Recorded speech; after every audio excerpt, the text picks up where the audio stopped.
Hello everyone, welcome back to your 1000 MCQ series and इसके अंदर हम रीजनिंग के डिफरेंट क्वेश्चन सॉल्व करते हैं।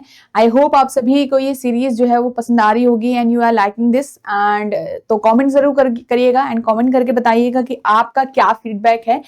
और साथ ही डिफरेंट जो चैप्टर्स हैं आपके ऑलरेडी काफी कवर हो चुके हैं जो इंपॉर्टेंट है हमारे सीसेट के एग्जाम के लिए रीजनिंग के अंदर बेसिकली। तो अब से हम थोड़ा सा मिक्स्ड प्रैक्टिस यहाँ पे करेंगे जिसमें हम मल्टीपल टॉपिक्स एक ही वीडियो के अंदर कवर करेंगे। सो एक ओवरऑल सेक्शनल टेस्ट टाइप आपका ये हो जाएगा। ओके, सो चलिए स्टार्ट करते हैं with our first question and before starting this with we have very important information for you all. यहाँ पे जो आपकी प्रैक्टिस है उसे और बूस्ट करने के लिए there are different e books guys, ये आप कंसिडर कर सकते हो जिसके अंदर आपका 20 फुल लेंथ मॉक टेस्ट आपको मिल रहे हैं विद डिटेल्ड एक्सप्लेनेशन। ओके, तो यहाँ पे आपको फुल लेंथ कंप्लीट टेस्ट होंगे जिसमें आप एक कंप्लीट रिवीजन, एक कंप्लीट एग्जीक्यूशन कर सकते हो अपनी प्लानिंग का, जो भी आपने एग्जाम में जिस तरीके से टाइम मैनेज करना है। नेक्स्ट यहाँ पे आपके टॉपिक टेस्ट हैं जो सेक्शनल वाइज हैं जिसमें 10 मैथ्स के, 10 रीजनिंग के एंड 10 इंग्लिश के आपको विद डिटेल्ड एक्सप्लेनेशन आपको यहाँ पे टेस्ट मिलने वाले हैं।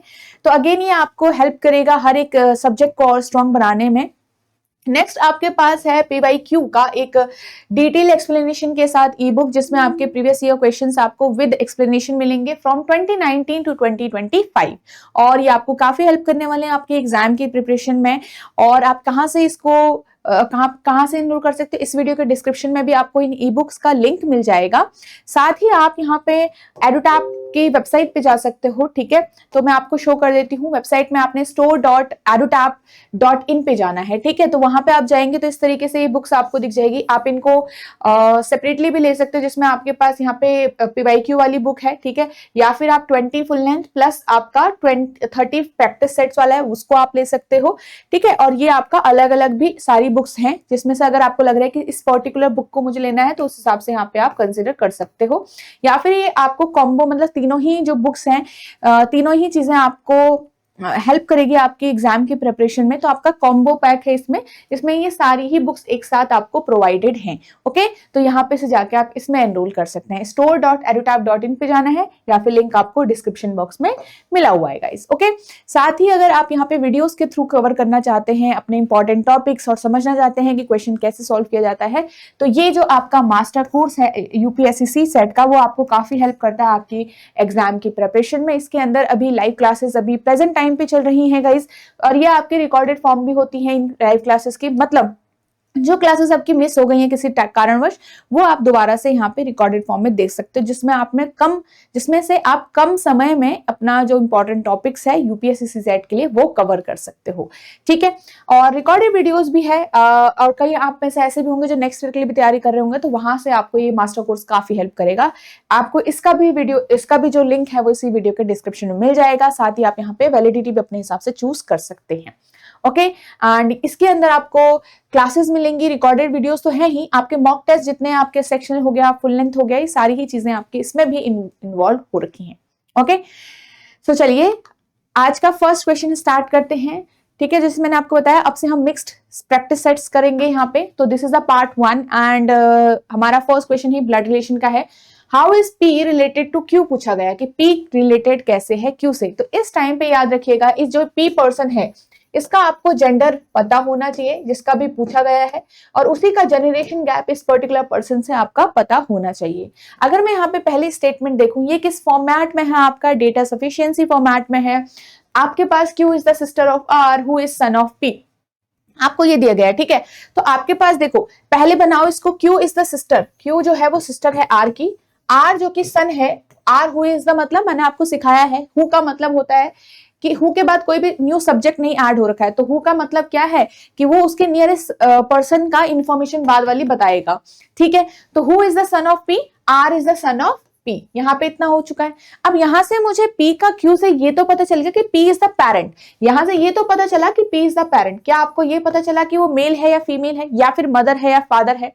Q का P जो है हमें मदर और फादर का नहीं पता चला फ्रॉम फर्स्ट से, तो आपकी पहली ही स्टेटमेंट जो है वो अलोन सफिशिएंट नहीं है गाइस। अब दूसरी वाली देखोगे तो यहाँ पे आपका Q का कोई रिलेशन ही गिवन नहीं हो रखा है, तो ऑब्वियसली सेकंड में तो हम Q का कुछ फाइंड आउट कर ही नहीं सकते, ये भी गलत है। अब हम जब दोनों ही स्टेटमेंट से अलोन इंडिविजुअली फाइंड नहीं कर पाए, तब हम यहाँ पे क्या करते हैं, दोनों को कंबाइन करते हैं। मैं आपको बार बार काफी बार सिखा चुकी हूँ अपने बेसिक वीडियोस में भी और यहाँ पे प्रैक्टिस वीडियोस में जो अभी तक आपके हो चुके हैं, ठीक है। अब आप दोनों को जब कंबाइन करोगे तो ये वाला तो हमने ऑलरेडी डायग्राम बनाया हुआ है, तो हम दोबारा तो नहीं बनाएंगे, हम इसी को इसमें वैल्यूज को ऐड कर देंगे। तो S is the wife of P। अगर S वाइफ निकल के आ गई तो S अगर एक फीमेल है तो उसका जो पार्टनर होगा वो एक मेल पर्सन होगा। अब यहां से समझ में आ गया कि P is the father of Q। अब ये थोड़ी आपको निकालना था, ये आंसर नहीं निकालना कि P इज द फादर, आपको ये देखना था कि आंसर तक आप पहुंच गए, स्पेसिफिक आंसर तक आप पहुंच गए। यस, तो आपके पास यहाँ पे P is the father of Q कहां से आया, दोनों को कंबाइन करके। तो आप क्या आंसर करते हो, that both statement 1 2 together are necessary to answer the question. तो option number D will be my correct answer. Okay, clearly समझ आ गया आपको। चलिए नेक्स्ट क्वेश्चन अब देखते हैं, यहाँ पे इसको ट्राई करिएगा। चलो,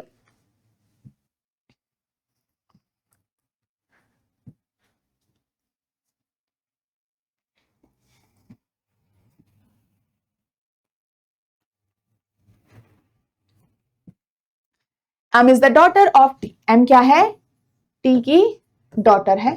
T एंड R जो है वो सिस्टर है। इसको थोड़ा नीचे बना लेते हैं। T और R क्या है, सिस्टर है आपस में। अब इसके लिए देखो गाइस, आपको बेसिक जरूर थोड़ा कवर करना पड़ेगा कि यहाँ पे हम ये जनरेशन कैसे बना रहे हैं, फैमिली ट्री कैसे फॉर्म कर रहे हैं, ठीक है। K is the father of R। अगर K इसका फादर है तो T का भी फादर हो गया। अगर बोल रहा है कि if S is the son in law of K, अब इतने ही फैमिली मेंबर मुझे दिए गए हैं, यहाँ पे अगर S जो है वो सन इन लॉ निकलता है K का, तो S can be the husband of R, right. और क्योंकि दोनों ही फीमेल हैं तो S can be the husband of T also.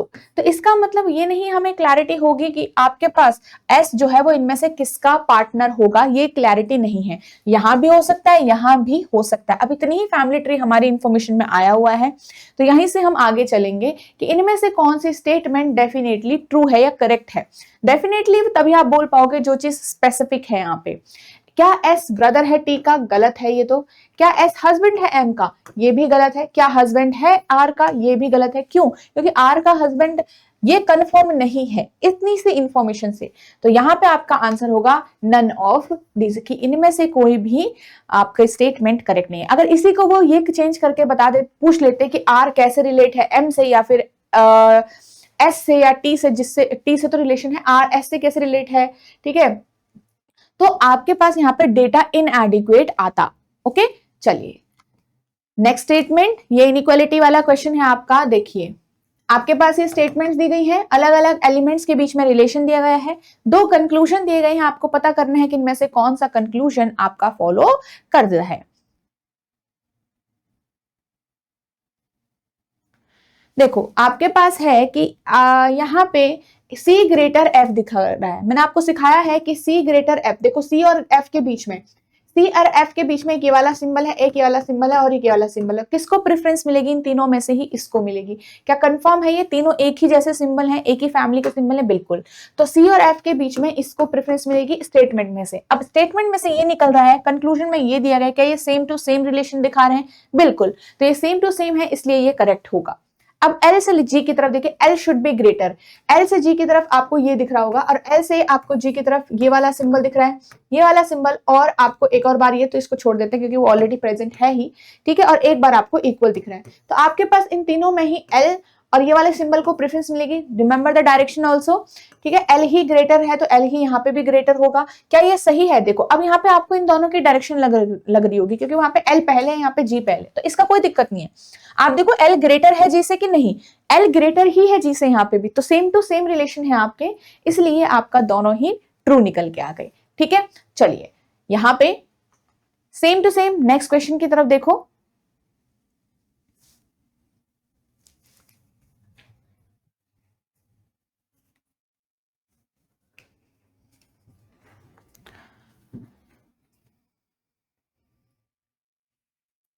Okay, C greater D है आपका, ठीक है। C ग्रेटर डी है तो सी से लेकर सॉरी के ग्रेटर डी है तो के से डी आप नहीं पहुंच सकते क्योंकि डायरेक्टली आपका नहीं है, यहाँ पे दो अलग अलग स्टेटमेंट है। तो कैसे जाओगे? आपको मैंने बताया था कनेक्टिंग एलिमेंट ढूंढा करो जो के और डी को कनेक्ट कर पाए। तो के से लेकर आई गए, आई से लेकर आर गए, आर से आपके डी की तरफ दिख रहा है, यस। अब देखो के से लेकर आर के बीच में मेरे पास दो सिंबल है, ये वाला और ये वाला। आर क्या है? स्मॉलर इक्वल है डी से, तो आप स्मॉलर इक्वल ही बनाओगे। अब यहाँ पे देखो एक ये सिंबल है सेम फैमिली के, बट यहाँ पे दो ऑपोजिट सिंबल आ गए, राइट। के से लेकर डी तक जाने के लिए आपके पास ये ऑपोजिट फैमिली के सिंबल आ गए, तो आपके पास ये क्या हो जाएगा? रिलेशन गलत हो जाएगा। क्या हो जाएगा? रिलेशन गलत हो जाएगा, ठीक है। सी ग्रेटर ओ है आपके पास, तो देखो सी से आर जाओगे, आर से ओ, देखो सी और ओ को कनेक्ट कौन कर रहा है? आर कनेक्ट कर रहा है यार, राइट। तो यहाँ पे देखो सी ग्रेटर डी है, ठीक है, और ग्रेटर इक्वल आर है, आर ग्रेटर ओ है, आर ग्रेटर ओ है, तो ये तीनों ही आपके पास सेम फैमिली सिंबल दिख रहे हैं, यस। तो आपके पास इसमें इसमें और इसमें किसको प्रेफरेंस मिलेगी? सी ग्रेटर को। तो सी ग्रेटर ओ मेरे पास स्टेटमेंट से आ रहा है, सी ग्रेटर ओ मेरे पास कंक्लूजन में भी दिया गया, तो this will be the right answer, this will be the right answer. तो ये करेक्ट होगा और ओनली सेकेंड इज ट्रू, ठीक है। इस तरीके से ये क्वेश्चन का बिल्कुल बेसिक्स है। यहीं पे क्वेश्चन जो एग्जामिनर है वो थोड़ा सा इसको अगर घुमा फिरा के पूछ लेता है, लैंग्वेज चेंज कर देता है, तो फिर भी इसका बेस जो होता है वो यही होता है और ऐसे ही फाइंड आउट करते हो। क्लियर? चलिए अब ये नेक्स्ट क्वेश्चन की तरफ हम यहाँ से आगे चलते हैं, ठीक है। आपके सामने क्या है कि ये पॉइंट्स दिए गए हैं, कुछ इनका यूज करके हमें डायग्राम बनाना है जिसकी हेल्प से हम ये दो क्वेश्चंस का हेल्प यहाँ पे सॉल्व करेंगे, ओके। तो आपके पास क्या है? A 6 kilometre south of B and A is 10 kilometre west of C। तो आपके पास B ये रहा, उसके नीचे के साइड साउथ के साइड आपको 6 यहाँ पे A बनाना है और A जो है वो आपका वेस्ट में है, C तो यहाँ आ जाएगा, C के वेस्ट में A आ गया, कितना आ गया? 10 किलोमीटर। अब C जो है वो खुद 6 किलोमीटर D के नॉर्थ में है, तो C आपके पास नॉर्थ में है, तो C ऊपर की साइड होगा, D से करेक्ट स्ट्रेट लाइन में आपके पास 6 किलोमीटर। डी जो है 5 किलोमीटर ईस्ट है, किसके? ई के। डी इज 5 किलोमीटर ईस्ट, तो ई आपके पास यहां पे आ जाएगा, ठीक है।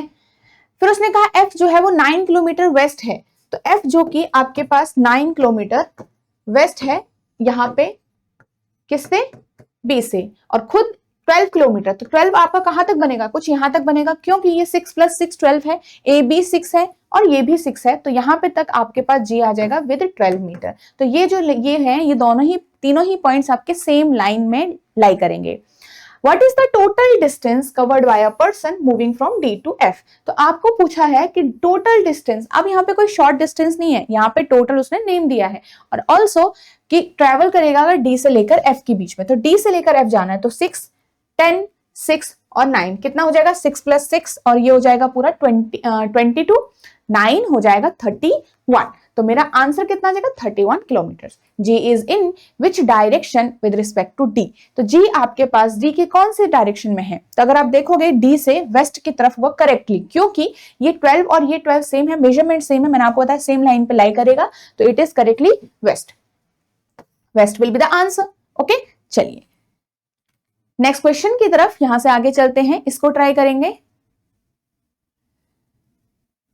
चलो साथ के साथ ट्राई करो। सम एप्पल आर बनाना और ऑल बनानास आर ग्रेप्स। कह रहा है कि ऑल बनानास आर ग्रेप्स।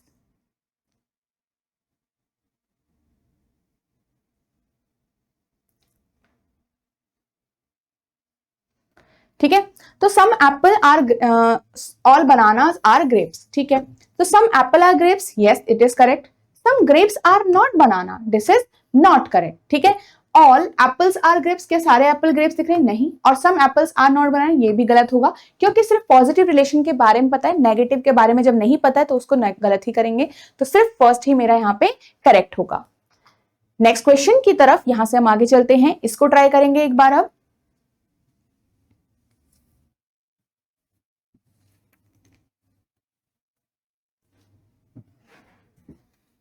चल सो गाइज आई होप आपने इसको सॉल्व करने का थोड़ा बहुत ट्राई किया होगा। देखो ऑल ए आर बी, सारे ए क्या हैं? बी हैं, और साथ ही सारे बी सी हैं, तो ये पूरा डायग्राम बनता है मेरा। अब इस डायग्राम के अंदर यहाँ पे कॉन्सेप्चुअली आप समझ सकते हो कि ए अगर बी के अंदर है और बी अगर सी के अंदर है तो ए भी सी के ही अंदर होगा, ये चीज याद रखिएगा। यहाँ पे सबके अंदर पॉजिटिव रिलेशन ही है, तो जहां पे ऑल का रिलेशन होता है वहां पे सम हमेशा ट्रू रहता है किसी भी एलिमेंट्स के बीच में। जैसे कि अगर मेरे पास सम बी ए देखूं मैं, तो some B are A, yes B A जो है वो कंप्लीटली इसके अंदर है, इन दोनों के बीच में ऑल का रिलेशन है, तो कुछ बी ए भी है, ये करेक्ट होगा। सम ए आर सी, क्योंकि ए जो है वो सारा का सारा सी के अंदर है, तो some A part of some A is C, right, क्योंकि सी के पार्ट के अंदर ही है वो, ये भी करेक्ट होगा। और सम बी आर सी, ये भी करेक्ट होगा। तो इस पूरे डायग्राम के अंदर यहाँ पे सम के हर तरीके के रिलेशन इन तीनों में से किसी भी एलिमेंट के बीच में करेक्ट होता है, ये चीज याद रखिएगा। तो यहाँ पे सारे के सारे ही करेक्ट हैं, तो all follow will be my answer. Okay, चलो नेक्स्ट क्वेश्चन की तरफ देखिए, इसको सॉल्व करके ट्राई करो एक बार।